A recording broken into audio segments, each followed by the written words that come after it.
Hey everybody, welcome to today's live stream.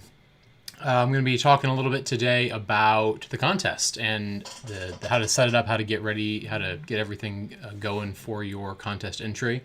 So real quick, I'm getting some errors from YouTube, so there's going to be a couple of second delay here. If there's any audio issues or anything like that, please let me know and I'll try to fix them. I am going to record this and put it up in chunks later just in case there is some kind of problem with the stream. So let's go ahead and jump right in. If you haven't already, you're going to want to head over to the contest website. That's mikewoodld.com/contest. And that's where you're going to find all of the files that we're going to talk about today. Everything from the capture files to patch information to some EOS profiles, a little bit of everything there. Okay, let's jump on in.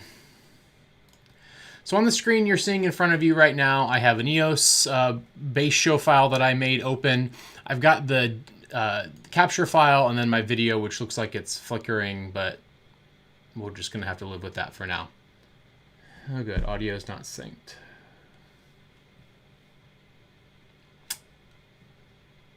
I swear that I fixed this.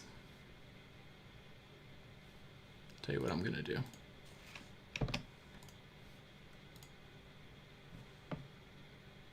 There we go. I fixed the camera by taking it away. You don't need to see me anyway, right?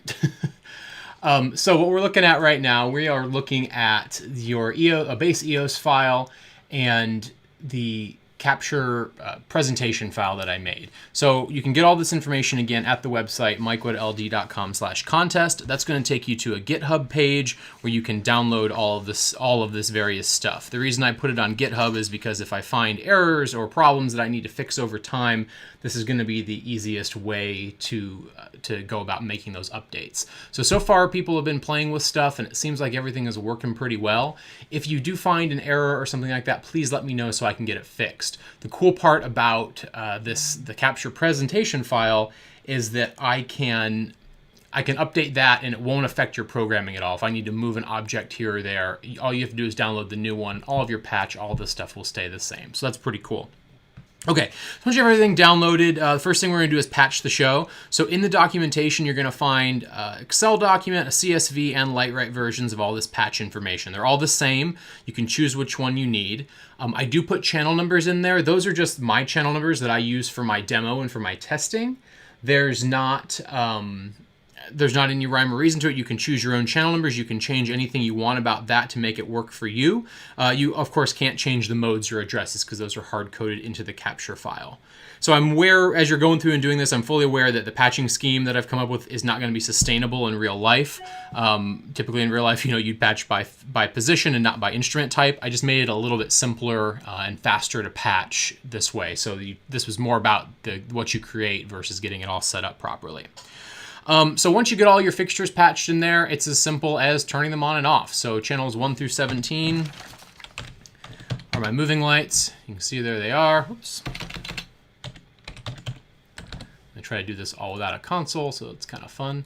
And you can move them around. You can do different things. You can invert pan. You can invert tilt. You can do anything you want to them to make them respond the way you want them to respond.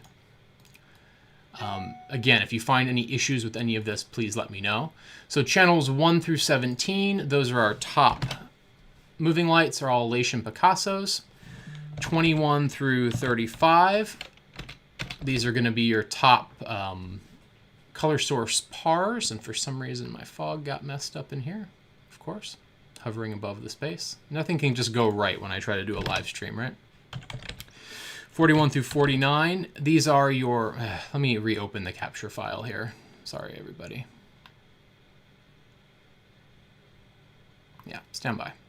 I'm just going to keep going for now, and then I'll fix it before we get to the scenery. You got high side luster gobos, and then we've also got 51 through 59 here. Those are also from the other side. Of course, those are all color changing, so on and so forth. So lots of different options for your fixture choices. Oops. There we go.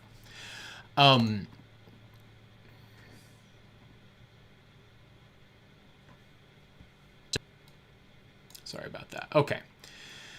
So the reason there are Sorry, I'm getting all screwed up now because I've got so many problems with this stream. Okay, so you've got lots of different fixture types in there, lots of different moving lights, every which way that you can do all kinds of things with. So that's why the capture file is kind of locked down, and I'm not just providing a capture file, so that everybody has an equal playing field from when they're starting out from, and everybody can be basically just working with the same things. So as I was going through there and I hit sneak, you might have noticed that I accidentally released the camera. So that's the first thing I'm going to talk about really quickly here. On the GitHub page on the README, you'll find information about this. There's also an EOS show file contained in there that has a single item patch, and that is the capture camera. So you can do this or not. It's totally up to you.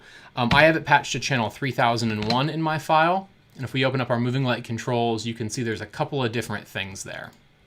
You've got background level. This is basically changing your ambient light. So you can take this all the way down to 0 and it'll be fully dark, or you can take it up and have a lot of ambient light. You have background level 2. This is like an exposure compensation. So if you really want to see everything, you can roll that way up, or if you want to pull it down. These are really just handy for looking around in the file, and also if you go to make your rendering and you're finding that things are a little darker, a little bit brighter than you would like, you can make some manual overrides with these two options here. Pan and tilt, just what it says. You've got tilt control of the camera, you've got pan control of the camera.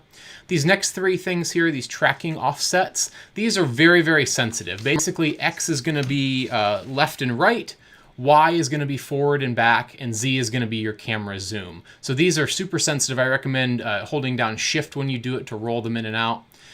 The other three things, fog, layer, scene, we don't have to worry about in this particular file. So those are part of the camera patch, but I don't have them active in this particular viz file. Everything pretty much defaults to around 50%. You'll find on this particular one that you're going to want to have your tracking offset a little bit different. There is also that has information about all of the various things that you can patch. So there are people, there are scenery objects, there are there's masking, pretty much everything you can think of to help you create your own show. So you're not just starting with an empty stage. The cool part about this is all of it defaults to being off stage, or defaults to being flown to its in trim, depending on what the object is, so that if you don't want to use any of this and you do just want a blank stage, you don't have to worry about patching all of these various things. So let's start out with a pretty easy example here, and that's the main curtain. This spreadsheet is organized by item type, where it starts from, what you can control about it, where it can move, and where it defaults if you don't have it patched. So, and then under here, DMX patch, this is the DMX address for that particular parameter, all in universe. Some profiles if you wanted for all this stuff. You could do all kinds of cool stuff with it. I just have them all patched as dimmers. I'd recommend playing around making a custom profile for the people, especially since it's XYZ. That for me is 1072. Oops. So main curtain is there. There's mid-stage black and upstage black, of course, a cyclorama. Cyclorama defaults to being the opposite. So if I want to fly the cyclorama out, hit it at full, it's going to then fly it out instead of fly it in. And when I sneak that back to 0, you see it coming back in. Now the cool part about that is I have a nice little brick wall back there behind the cyc. So if you wanted to have a brick wall background for your scene, you could away. I could say 1079 through 1082. And now, I guess I should be in the right window. 1079 through 1082. Too far upstage. They full. And then if we were to turn our bottom lights on, our bottom strips, you'll see that you leave this kind of gap at the bottom of the wall, which is kind of annoying. So I'm going to move that wall a little bit to help fix that problem. Anyway. Okay, so you have your people, you have your scenery, you have your soft goods, you have your curtains, all of that good stuff. Fly you back in. Persons 1 through 4 start upstage right, then downstage right, upstage left, downstage left, etc., etc. So for example, if I take the person 1 here, I put him at 50, you'll see that person just moved to the center of my stage there.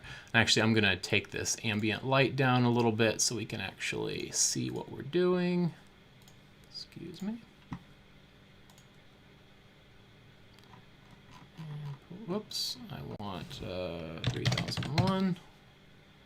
Home. There we go. And then I'm just going to turn on, let's say, 21 through 35. Give us some stage light. Okay, that's much better. Sorry about the shakiness at the beginning of this, everybody. I'll fix it in the recorded version so nobody ever has to see it. Okay, so channel 1001 is basically controlling my X orientation of that person. 1003 then controls my upstage, downstage. So as I roll it up, that person's going to come downstage. And then let's say you wanted to do Wicked and have Elphaba fly out. The second channel of each one of those people is going to be a Z value. So you could do all kinds of fun things like taking all of them, putting them in an effect, have them flying all over your stage. Now, when I release the rubric later today or tomorrow, there will be an option. There will be a section there talking about physics. So while that might be fun to do and have those people fly everywhere, there will be some considerations put into physics and if your show is realistic or not and could actually happen. So those are the people. Again, there are 16 people. They're in different poses. They come from different parts of the stage. You'll have to experiment a bit with what works for you in terms of placing them and how you control them. You can make a magic sheet for it. You could do all kinds of stuff with it. Next thing we're going to look at is, let's say you were doing grease and you really wanted to have grease lightning come through. Not to worry, I have you covered with a car. The car comes in the downstage lane, and again, from 0 to 100%, just takes it back and forward across the stage. You can animate that if you want. You don't have to worry about getting a boom out of the way or anything like that. We'll assume that the deck electricians off stage are making that happen. So there's the car. And let's say a car just isn't quite enough for you and you want to do a song from Priscilla. You can absolutely do that by bringing in a bus. Well, I guess I should give you the right channel. Bringing in a bus. One more try. Bringing in a bus. There it is. The bus is, of course, available from stage left again, and as you roll the intensity back and forth, the bus will move on and off stage. So some fun stuff there. Maybe it's useful for you, maybe not. If it's not useful and you want those addresses back, all you got to do is not patch it. You can totally choose what you want to patch and what you don't want to patch in the show. There's also a grand piano and a bench that's available to move on a three-axis system as well. Again, similar as the people. First number is going to be stage left, stage right. Second number is up Z value, height, and then third number is upstage, downstage. I really wish those were switched, but that's just how the capture profile is written, because it would be nice to have left, right, up, down, and then height. That's why I recommend maybe making a custom profile for that to make it a little easier for you. Okay, then I have a couple of other just default things. So channel 58 or address 58, that's a bar scene. So that all kind of comes out of the traps. So there's a bar there, there's some tables. You see as I sneak it away, it just disappears back in the floor. Maybe you want to use it, maybe you don't, totally up to you. There's also a simple living room scene on channel 59. It's a couch, some wine glasses, a table, etc., etc. So those are cool. Let's say you're doing an outdoor show and you really wanted to have some trees. You can do 60 through 64. And you've got trees that come out of the floor. Let's say those are cool, but instead let's make those make them bushes instead, right? I could just roll the intensity down of them and it's going to take them back into the floor a little bit until I have some bushes, which is pretty cool. And then let's say I'm still working on that outdoor scene and I want to have some foliage come in from above. The next 5 channels are just that. It's basically just tree objects, but they're hung upside down and they come in mid-stage from above. They're all individually controllable, so you could make kind of like a portal shape out of them if you wanted to. You can do all kinds of stuff with them, but you can adjust them, you can fly them in, you can fly them out as necessary. Those are the trees. Then I also have these 2 cool portals. I have a mid-stage and an upstage portal. These are on channels 1070 and 1071. Now these are unique because the capture will allow you to over travel them a little bit. So you can see they actually hit the deck around 77%, but if I keep rolling that up, I can actually make those portals go into the deck farther and make the portal opening smaller. So these kind of in conjunction with the trees or maybe some scenery, you could really create some cool scenes there. Again, keeping in mind the physics of what's happening. You know, if you're going up and down really fast with them or crashing them all the way in and out, you'll probably lose some points there. Okay, so those are those. We talked about this. Okay, so my favorite part of this file, other than the flying people, is the decking sections. So in the Excel document here, you see there's a couple of layout views of this. There are 20 sections of decking that you can adjust to make different shapes on your stage. They're labeled A1 through A5, and then B, C, D going from downstage right to upstage. There's a layout view here of what they're called, also a DMX view here. That would be a super easy thing to make on a magic sheet. You could probably even pixel map it with intensities to get some cool effects going on. But let's say I wanted my upstage lane to have a riser that was a couple of foot in the air. So I would choose D1 through D5, which is, let's see here, 98 through 102. So I'm going to go 98 through 102. And as I roll the intensity up on those, you can see it's like basically an elevator system. My stage elevation is changing all the way up to 12 foot in the air. And if I wanted to, I could go at 0 through 100, and now I have this kind of a stepped ramp kind of thing. And of course, it moves proportionally into the floor.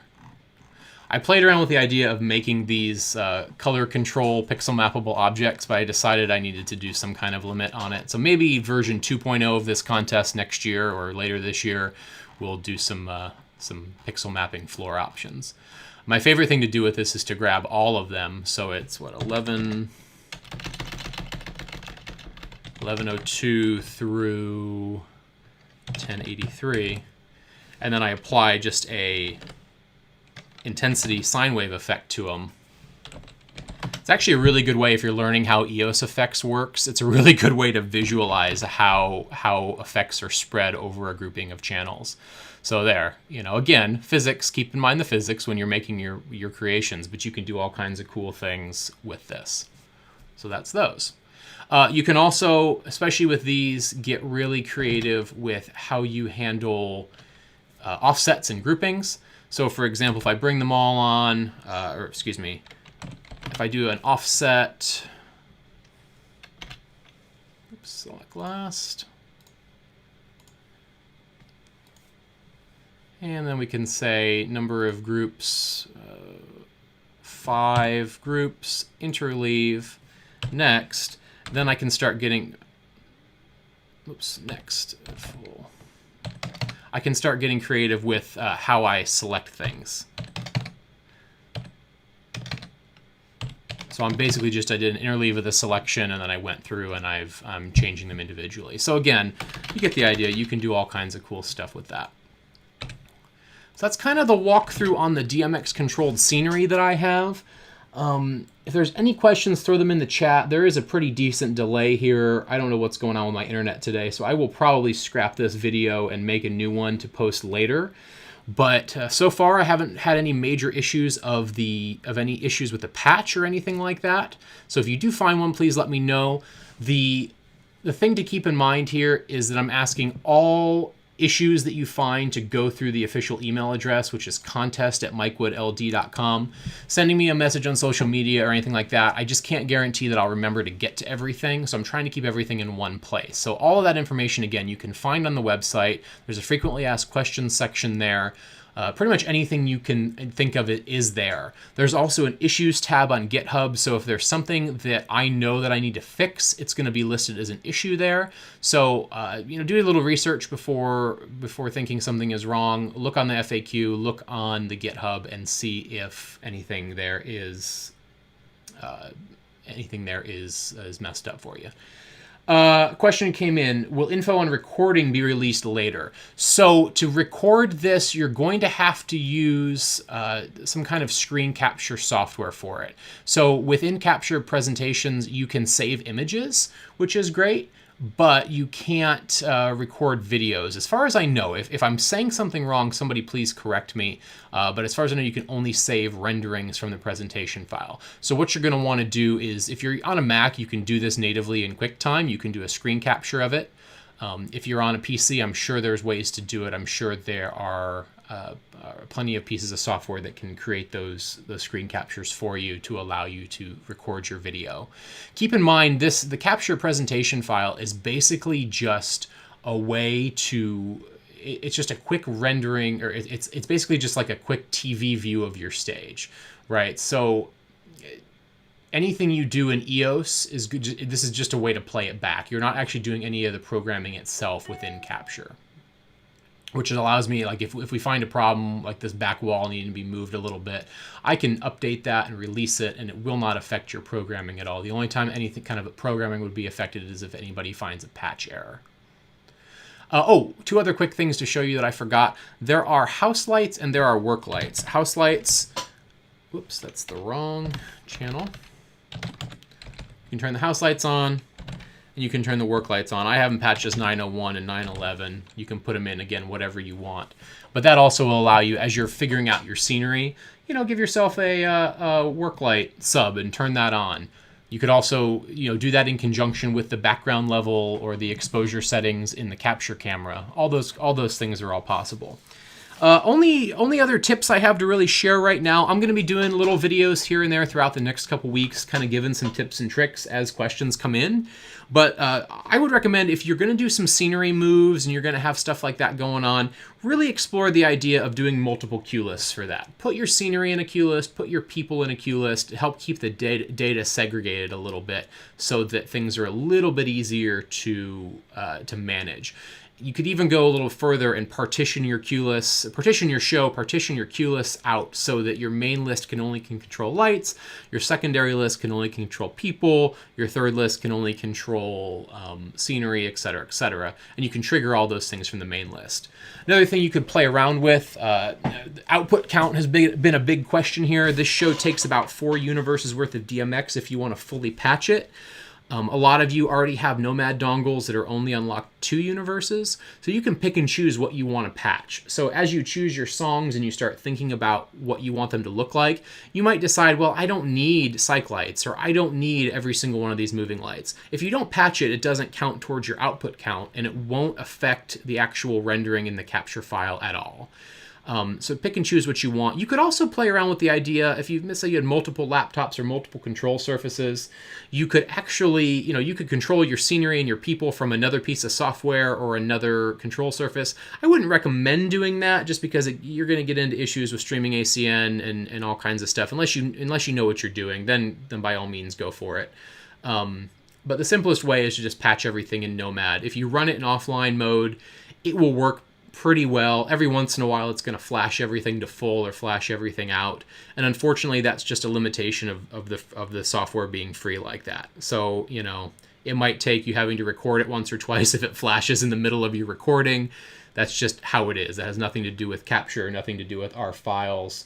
That's just how it works. So yeah, that's offline with Viz is what I'm talking about right now. So if you don't have a dongle, you can use offline with Viz and EOS, and it will just flash. It flashes everything to full every once in a while, which you probably have seen happen. I think it's only happened maybe twice since I started this stream. We're going on like 17 minutes now. So chances are you'll be able to get a recording without that flash happening. You just kind of have to be creative about it.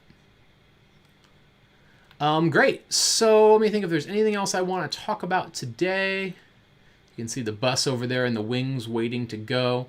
This weird shadow you're seeing on the floor, this is just this computer rendering this capture. Capture 2020 has a limitation with graphics cards, so you'll want to experiment, graphics cards on Mac. So you're going to want to experiment a little bit and look in the capture documentation to see if you have an affected Mac model. If enough people do have this issue, I will export a 2019 Mac version that will work reliably on Macs with the graphics card issues. And actually, you know what? I'm going to do that. So I'll do that as soon as we finish this live stream. I'll put a special version in there that is just for people that have affected graphics cards. You're not going to lose anything quality-wise or anything like that. It'll just be just be slightly different. Cool. Yeah, so I'm sorry, I might have been a little confusing when I said there are a couple questions coming in here. You absolutely can use the free visualizer output. The limitation, again, is that it's going to flash all of your streaming ACN universes on a random interval every once in a while. You can 100% use the free version. You do not have to have a dongle to do this. The stuff I was talking about before is if you did have a dongle but didn't have enough output counts. So totally up to you. Again, all of this stuff is also covered in the frequently asked questions section on the website, as well as in the README on the GitHub page. So great. I hope that was somewhat informative for everybody. I'm going to do, again, a couple of these throughout the process to share more information. I'm going to hang out here on the stream for a couple of more minutes. If anybody has any questions, you can throw them in the chat. Otherwise, I can't wait to see what all of you create. Please share your stuff on social media as you're doing it. You know, ask for tips, ask for tricks. We've got a ton of people interested in this. And there's actually, surprise, surprise, going to be more prizes announced very soon. A couple more grand prizes, as well as some fun other prizes that we will be announcing throughout the process. So it's not over yet. All right, thanks, everybody.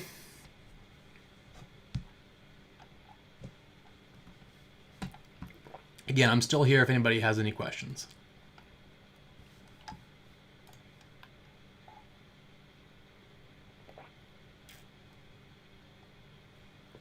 Question came in, can we add practicals to scenery? So you're not able to add anything to the capture file itself. What you see is what you get. I threw around the idea of adding in some, bulb chase. Oh, you're absolutely right about the fog. I forgot about that. Let me talk about that as well. But to answer the question, no, you can't add things in yourself. In the next version of this contest, there'll be even more scenery you can play with. So Jeremy pointed out fog, and I totally forgot to talk about fog, and now we've lost a couple of viewers. But anyway, the fog is able to be controlled, or the haze, excuse me, is able to be controlled in Capture using DMX. So if you go to the README file on the GitHub page, you'll see that this is DMX addresses Universe 6, channels 509 through 512. So it's basically two 16-bit addresses, the first one for density, the second one for variation. So as I roll those things in and out, let me go ahead and do that real quick. 1 through 14 and full. You see, I turned my moving lights on, but there was no haze in the air, right? 9, 11 out. Switch my screen back over so you can see both. So you see, I have that right now. I don't see any fog in the air at all. If you turn on address 509 on Universe 6, you're going to be able to get your fog density up and down just like you would if you were controlling it as an intensity channel. With 511 and 512, as you roll those up, you're going to get more variation, so it's going to be more cloudiness to it. I would recommend playing around with those settings a bit, because the more variation and the more density of the fog you add, the more resource intensive it's going to be for your computer to render it. So, it's really up to you and the system you have. You could go as simple as just having the tiniest little bit of fog, or you could go all the way up and have all of that haze, whatever your system can handle and whatever looks good for your particular situation. You might find, and this has been something I haven't been able to figure out why this is happening, but you might find that when you open the file, fog will be on by default until you tell that address to go to 0. So that is somewhat by design, but it seems to be happening intermittently. So I would recommend that no matter what, you at least patch your fog density channel, if not the other ones, so you have some kind of control over that. And if I can figure out why that's been inconsistent, I will update accordingly. Okay, other questions came in. How do you open the show in the visualizer? So on the GitHub, there is a downloadable, there's a Windows and a Windows and a Mac downloadable capture presentation file. You download those, you open the one that's according to your platform. If it does ask you to locate a file, there's going to be a .bin file there that you can locate, and that's going to allow you to open it. If you still have problems, let me know. But so far, that's been tested to work on both Mac and Windows without any problems so far. Another question, are cinematic camera moves allowed? Yes, they are, and I will add this to the FAQ. Don't get carried away. You don't want to distract from your design, but you can 100%, the reason I gave you the option to control the camera within Capture is so you could pan it, you can move it around, you can do all kinds of stuff. You could take the camera backstage if you wanted to. I wouldn't do that for your final version, but if you wanted to do a behind the scenes thing to watch the bus come across the stage, you could 100% do that. So, okay. Am I able to release XYZ positions of the fixtures? Yeah, I can make that available if you want to play around with it in Augmented or something like that. Augmented is not officially supported in this contest because it is still in beta. So you're welcome to program your show that way if you want. But yeah, I will. Let me write this all down. So I'm gonna release a graphics version, and I'll put a CSV on the GitHub this afternoon with all the XYZ data of the fixtures as well. It's a good question. I should have done that. I apologize that it's not there. Okay, now for real, if anybody has any other questions. Sorry, I had this all on my list to talk about, and then when the stream got messed up, it threw me off from the beginning. So.